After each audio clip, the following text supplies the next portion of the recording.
আছে আমার সাথে, ও আগে খারাপ কাজ করতো, সবকিছু জানার পরও মাফ করে দিছি।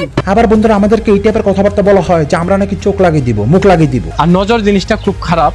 আমাদের ভালো চলাফেরা, কথাবার্তা, বন্ডিং দেখে যদি কারো হিংসা হয়, ভাই হিংসা করেন, কেউ নজর লাগায়েন না। বেটা তুই আমাদেরকে চিনস না? ইল্লা নসু, তুই বিজিবিতে চাকরি করতে পারিস, বাট সেখান থেকে তোকে বের করে দিয়েছে। আর তুই কোন টাইপের চাকরি করছিস সেটা তোর ওয়ে অফ টকিং, তোর চাল চলন আর তোর চিন্তাধারা দেখলে বোঝা যায়, বুঝছ তাই? হিংসা করেন, কেউ নজর লাগায়েন না। বেটা আমাদের টাইম আছে এগুলো করার, কিন্তু ঘটনা তো এখানেও শেষ না। বন্ধুরা এখন আপনাদের একটা কথা আমি বলে শোনেন। বন্ধুরা আপনারা ইতিমধ্যে সব এটা জানেন যে আলম হাসান রিসেন্ট যে বিয়েটি করেছে সেটি প্রায় খুব বেশির থেকে বেশি হলে 20-22 দিন হবে, তার থেকে বেশি কিন্তু হওয়ার কথা না, তাই না? বন্ধুরা এখন রিসেন্টলি সোশ্যাল মিডিয়া গণমাধ্যমে এটা শোনা যাচ্ছে, কিংবা আলম হাসান এবং আলম হাসানের বউ তারা নিজের এটা প্রমোট করছে যে তাদের বাড়িতে সুখবর আসতে চলেছে, অর্থাৎ আলম হাসানের বউ মুক্তা, যার নাম, সে নাকি প্রেগনেন্ট হতে চলেছে। এখন বন্ধুরা দেখুন, এটা আমার কথা না, এগুলো ওনাদেরই কথা, প্লাস সোশ্যাল মিডিয়ারই কিছু ক্রিয়েটরের কথা। তো আমি চাই যে আমরা সংসার করি, আপনারা দোয়া করেন আমাদের বাচ্চা কাছে হোক। এইভাবে আপনারা না আসেন ভিডিও করতে। আমার একটা বাচ্চা কাছে হলে তখন আমার বাচ্চার ছবি নিয়ে যাবেন, তখন আপনারা কথা বলবেন, তার আগে আর আপনারা আমার বাসায় না আসেন। দর্শক, আলম হাসান এবং মুক্তা ভাবির ঘরে সম্ভবত নতুন আলোর মুখ দেখতে চলেছে।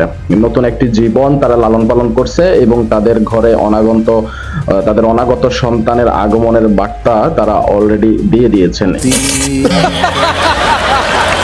এখন বন্ধুরা আমরা প্রশ্ন হচ্ছে, বিয়ে হলো মাত্র 15 থেকে 20 দিন, আর তার মাথায় আলম হাসান আপনার বউ প্রেগনেন্ট, ব্যাপারটা ঠিক হজম হচ্ছে না। এখন বন্ধুরা এখানে দেখুন, আলম হাসান একটি ইন্টারভিউতে বলেছে যে ওনাদের সম্পর্ক নাকি বেশি দিন হয় নাই, মাত্র 2 মাস নাকি হয়েছে। বয়ফ্রেন্ডের সময়কালটা একটু বলে দেই। ওর সাথে আমার রিলেশনের কারণে নাকি কিংবা পরকের কারণে নাকি ডিভোর্স দিতে। ওনার সাথে আমার কিছুই না, ওনার সাথে পরিচয় হয়েছে 2 মাস। 2 মাসের মধ্যে দেখা হয়েছে 3 বার।